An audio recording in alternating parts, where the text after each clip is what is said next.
তিন জায়গায় প্রয়োজনে মিথ্যা বলা যায়।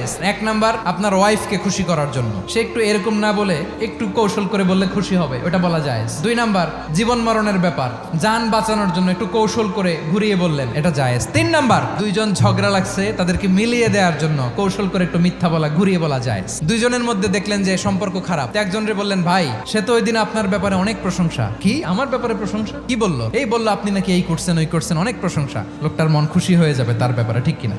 আবার তার সাথে যার ঝগড়া, ওরে যে বলুন, ভাই ওই দিন তো সে আপনার অনেক অ্যাপ্রিসিয়েশন করলো, অনেক। সে তো অবাক, কি রে বলে কি? এই যে দুইজনের ব্যাপারে দুইজনের একটু ভালো ভালো কথা বলে দিচ্ছেন, একদিন দেখবেন রাস্তা দিয়ে হাঁটার সময় একে অপরকে সালাম দিয়ে ফেলছে, সালাম দিয়ে বুকে জড়ায় ধরছে, আছে না নাই? আবার মিলমিশ হয়ে গেছে। কিন্তু আমাদের স্বভাব হইলো, দুই প্রতিবেশী যদি একসাথে বসে একসাথে হাঁটে, দূর থেকে দেখলে আমাদের জলে, আছে না নাই?